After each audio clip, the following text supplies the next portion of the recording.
pedoman buat kamu mengikuti pembelajaran dari semua guru. Paham ya?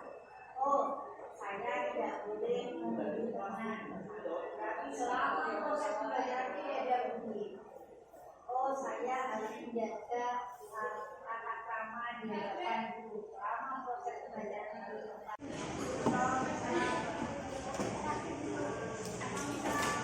Tidak mengobrol.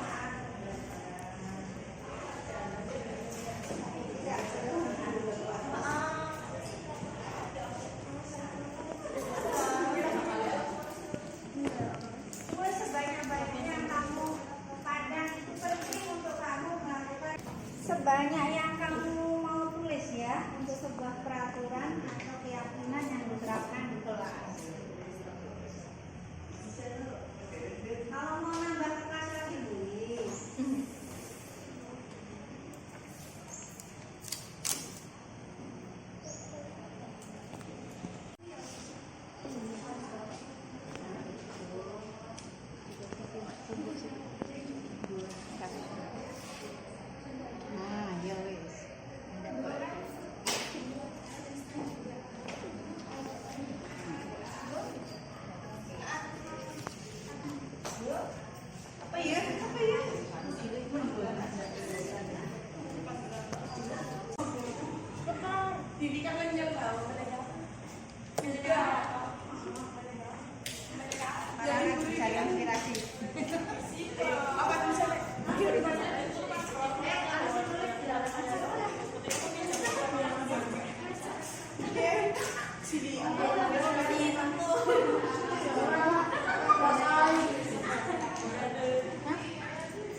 Oke, kita bahas sama-sama ya.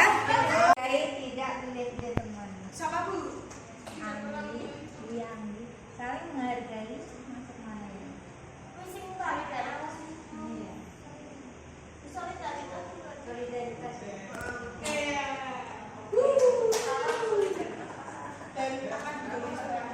Ini adalah kamu yang membuat, maka kamu harus komitmen melakukannya.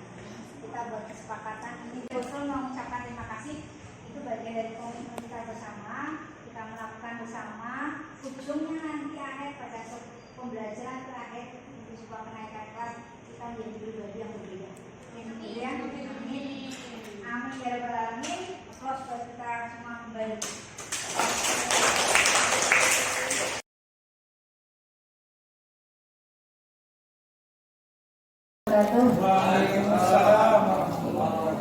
Terima kasih atas kesempatan yang diberikan oleh Bapak Kepala Sekolah dan juga Wakil yang telah memberikan kesempatan kepada saya untuk melaksanakan designasi budaya positif dalam rangka menyelesaikan tugas modul 1 Bapak Ibu. Ini bagian rangkaian dari perjalanan guru penggerak yang sudah saya lewati untuk sesi pertama. Nah, pada kesempatan hari ini saya ingin menyampaikan tentang budaya positif. Nah, dalam budaya positif ini adalah saya yakin Bapak Ibu semua sudah pernah melaksanakannya. Saya yakin sudah pernah melaksanakannya karena kita semua adalah seorang guru, seorang pendidik dan tahu bagaimana cara mendidik murid-murid kita dengan baik. Di situ ada bahasa hati yang kita berikan kepada siswa-siswi kita. Bahasa hati Bapak Ibu ya, tidak hanya sekedar mentransfer pengetahuan tapi juga mentransfer cinta kita kepada siswa-siswi kita selama kita proses pembelajaran, berinteraksi dengan siswa, dan semua itu bagian dari proses pembelajaran yang kita berikan kepada siswa-siswi kita untuk mengimbaskan kepada mereka proses bagaimana menjadi seorang murid yang baik dan belajar sepanjang hayat, karena well-being-nya itu akan menjadi bagian dari proses kehidupan mereka kelak nanti. Pembelajaran atau ilmu yang kita berikan kepada mereka adalah bagian dari proses mereka untuk menjadi seseorang yang berada di dalam masyarakat. Saya mohon maaf juga kepada senior-senior saya yang ada di sini, bukan menggurui Bapak Kalian Sewu atau Bu Zuleha atau Bu Khairiyah yang sudah sudah senior dalam mendidik siswa-siswanya selama berpuluh-puluh tahun. Oke, pada slide kedua, nah pada kurikulum merdeka yang disepakati bersama kita laksanakan itu mengarah atau mengacu pada filosofi Ki Hajar Dewantara. Bagaimana filosofi pemikiran Ki Hajar Dewantara itu membawa dalam setiap proses pembelajaran yang kita laksanakan. Inti dari setiap pembelajaran yang kita laksanakan harus mengacu pada profil pelajar Pancasila, harus mengacu pada pemikiran filosofi Ki Hajar Dewantara. Karena kedalaman yang diberikan, pemikiran yang diberikan oleh Ki Hajar Dewantara itu menjadikan sebuah cita-cita besar bangsa Indonesia yang sudah terbengkalai, dan kita akan menguaknya kembali sebagai bentuk bahwa Ki Hajar Dewantara betul-betul ingin menjadikan anak-anak Indonesia anak-anak yang punya kepribadian dan punya karakter dan berbudi pekerti luhur sesuai dengan karakter profil pelajar Pancasila yang Bapak Ibu sudah pernah dapatkan pada saat IHT tahun kemarin ya, pada saat awal pembelajaran itu ada yang namanya profil pelajar Pancasila. Di situ ada 6 dimensi, dan ini bagian dari budaya positif yang akan saya sampaikan. Dan yang berikutnya, di sini dikatakan bahwa pendidikan adalah menuntun kodrat anak. Jadi Bapak Ibu itu menuntun, tidak hanya mendidik, tidak hanya mengajar, tidak hanya membimbing, tapi menuntun anak-anak itu untuk mencapai keselamatan dan kebahagiaan yang setinggi-tingginya. Karena mereka mempunyai kodrat alam dan kodrat zaman yang harus kita kuatkan untuk mendampingi mereka mendapatkan kebahagiaan, keselamatan setinggi-tingginya. Karena bagian dari individu dan bagian dari masyarakat yang akan mereka jalani bersama. Kemudian pendidikan yang kita berikan kepada anak itu harus menghamba kepada murid. Dalam artian adalah setiap pembelajaran yang kita laksanakan itu harus berpihak kepada murid. Bukan guru satu-satunya sumber belajar, tapi agar siswa itu diberdayakan untuk mendapatkan pembelajarannya dengan sumber belajar yang banyak sekali yang bisa dijadikan sebagai sumber belajar siswa. Nah, guru itu hanya sebagai fasilitator dalam membimbing murid untuk mendapatkan ilmu yang mereka dapatkan dari guru-guru mereka. Untuk apa? Untuk menumbuhkan minat dan bakat anak. Nah, kita itu sekolah itu ibaratnya sawah. Nah, anak-anak itu adalah benih-benih yang akan kita semai. Ujungnya kita suatu saat akan memanen anak-anak ini. Nah, bagaimana agar sawah ini, sekolah kita itu betul-betul produktif.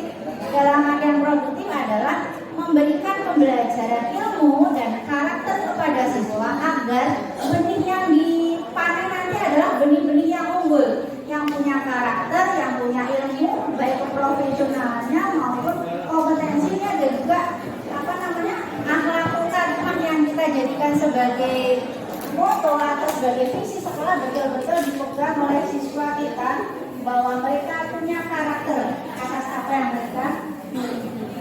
Kemudian Bapak Ibu di kelas itu kan sering ada permasalahan dengan anak-anak ya. Nah, anak-anak itu atau kita manusia itu mempunyai 5 dasar kebutuhan manusia. Bapak Ibu dengan semua saya dan juga murid-murid itu punya 5 dasar kebutuhan manusia. Yang pertama itu adalah di tengah itu adalah bertahan hidup. Kita semua itu bertahan hidup. Nah, yang kedua adalah cinta dan kasih sayang. Yang ketiga penguasaan. Yang keempat kebebasan. Yang keenam kesenangan. Ada sesuatu hal yang mereka lakukan, siswa-siswi kita di dalam kelas, yang meminta perhatian kepada kita. Sebetulnya mereka ingin menunjukkan bahwa mereka membutuhkan sesuatu. Bisa jadi mereka kehilangan kesenangan, mereka butuh kesenangan di sekolah. Bisa jadi mereka kehilangan penguasaan atau powernya, mereka lakukan di sekolah. Bisa jadi mereka kehilangan kasih sayang dari orang tua atau apapun itu, mereka terapkan di sekolah. Sehingga mereka banyak melakukan ulah-ulah yang membuat Bapak Ibu capek untuk lelah untuk bisa memberikan sesuatu kepada siswa, karena mereka ingin mendapatkan perhatian dari Bapak Ibu, sehingga mereka melakukan misalkan sebuah kenakalan atau apapun yang buat kita harus konsentrasi pada satu anak ini. Kenapa dia melakukan ulah terus di dalam kelasnya? Itu bagian dari mereka untuk menunjukkan bahwa mereka kehilangan 5 dasar kebutuhan manusianya. Kemudian, nah, di dalam menyelesaikan masalah kepada anak. Jika ada anak yang mengalami ada kendala atau apapun itu, kita tidak boleh lagi membutuh murid. Dulu saya pernah menyuruh anak kalau terlambat lari kan gitu ya. Sekarang sudah nggak boleh bahasa memukul siswa atau membentak siswa pun nggak boleh. Yang harus kita lakukan adalah bentuk yang kelima adalah manajer. Penghukum, posisi kontrol guru itu tidak boleh jadi penghukum sekarang. Tidak boleh jadi membuat orang merasa bersalah, nggak boleh. Nggak boleh menjadi teman juga nggak boleh. Yang harus kita lakukan adalah menjadi pemantau, tapi yang terbaik adalah menjadi manajer. Kita mendidik anak untuk menjadi manajer dirinya sendiri. Kita memanage anak untuk anak menjadi manage diri sendiri. Bahasa menghukum adalah seperti saya tadi, terlambat lari 10 kali kan gitu. Itu berarti menghukum. Tidak diketahui latar belakang mereka terlambat itu apa? Apa yang menjadikan mereka terlambat? Itu perlu direstitusi namanya nanti. Ya, ada proses restitusi di situ. Kemudian membuat orang merasa bersalah, biasanya guru seperti ini. Tolong sih bantu ibu biar ibu tidak ditegur bapak kepala sekolah. Kasihan ibu sih sudah berusaha mendidik kamu. Itu namanya buat orang merasa bersalah itu. Dan itu akan menjadi beban mental yang besar untuk seorang anak. Semisal penghukum pun anak itu akan dendam kepada gurunya.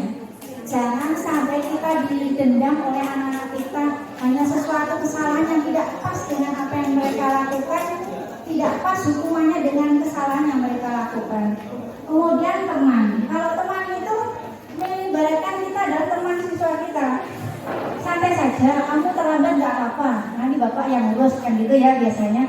Itu jadi teman, itu malah akan merendahkan kewibawaan seorang guru di hadapan muridnya. Walaupun gampang kalau sama bapak itu gampang, nyontek boleh misalkan. Nah itu juga menjadi merendahkan harga diri seorang guru di hadapan murid-muridnya. Kemudian kalau pemantau itu hubungannya dengan kesepakatan. Pernyataan pertama ini, apakah kita tidak boleh menghukum siswa? Bahasanya bukan menghukum sekarang, tapi membuat kesepakatan. Jikalau kamu terlambat, maka kamu harus tinggal di kelas selama 10 menit. Atau jika kamu terlambat, kamu harus push up misalkan. Itu harus kesepakatan dulu dengan siswa. Maka ketika siswa terlambat, maka guru tinggal menyampaikan bagaimana kesepakatan kita ketika kamu terlambat. Nanti akan menyampaikan, oh saya harus push up, silakan kan gitu. Jadi bukan menghukum, tapi membuat kesepakatan baru kepada siswa akan kesalahan yang sudah mereka lakukan. Harus ada bentuk sanksi tapi sesuai dengan kesepakatan bersama. Nah sekarang manajer juga adalah ketika anak mengalami ada kendala atau membuat masalah di sekolah secara individu atau secara umum di dalam kelas, maka anak tersebut harus kita lakukan pendekatan dengan menggunakan restitusi terusnya ini. Nah restitusi ini ada 3 langkah restitusi untuk menyelesaikan masalah siswa yang bandel atau apapun yang membuat masalah di sekolah, di kelas. Itu dengan cara restitusi. Ada 3 langkah restitusi di sini, yaitu yang pertama adalah menstabilkan identitas. Kenapa kamu seperti ini, Nak? Apa yang menjadikan kamu terlambat? Itu restitusi. Kemudian setelah itu ada validasi tindakan yang salah. Nah nanti akan menyampaikan, oh ya Pak, saya tergesa-gesa sehingga sepatu saya jadinya nggak hitam tapi putih karena saya takut terlambat. Nah dari situ nanti ada menanyakan keyakinan. Nah keyakinan di sini adalah kalau kamu melakukan kesalahan, apa yang harus kamu lakukan? Nah nanti akan menyampaikan, oh besok saya tidak akan melakukannya lagi Pak.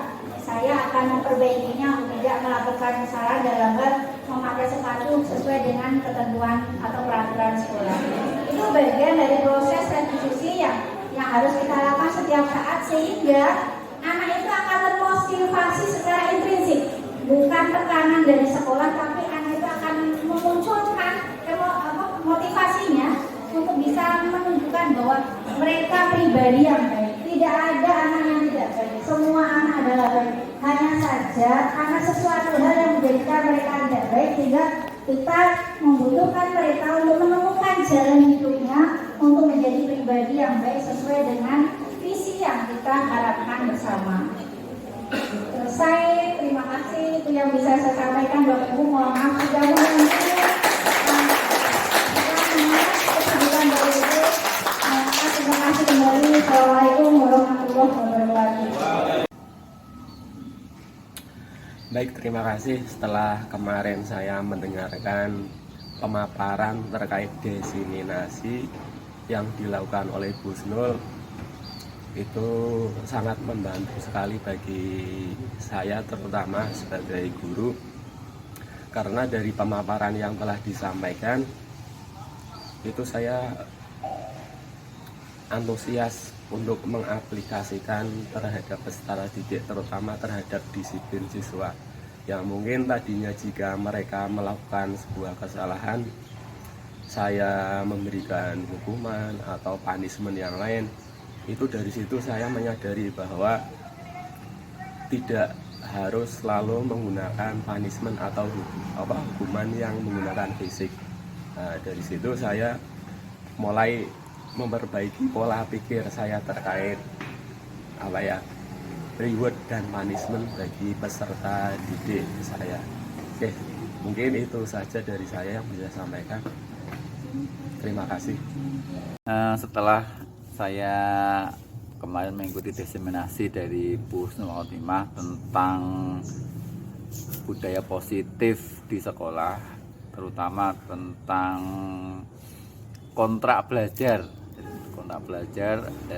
Saya jadi ada sedikit gambaran bagaimana sih nanti yang akan kita laksanakan di sekolah ini tentang kontrak belajar dengan siswa, bagaimana nanti ketika siswa itu melanggar kontrak itu apa yang harus kita laksanakan, sehingga ketika ada siswa yang melanggar kontrak mereka akan komitmen pada saat proses melakukan perbaikan, melakukan hukuman, itu mereka akan melaksanakan dengan hati yang legowo, sehingga yang kita harapkan adalah proses pembelajaran yang memanusiakan manusia, bukan kita terus-menerus mengisi tapi menumbuhkan apa yang passion dan cita-cita mereka, kemudian jurusan sesuai dengan jurusan masing-masing. Terima kasih Bu Husnul. Oke. Assalamualaikum warahmatullahi wabarakatuh.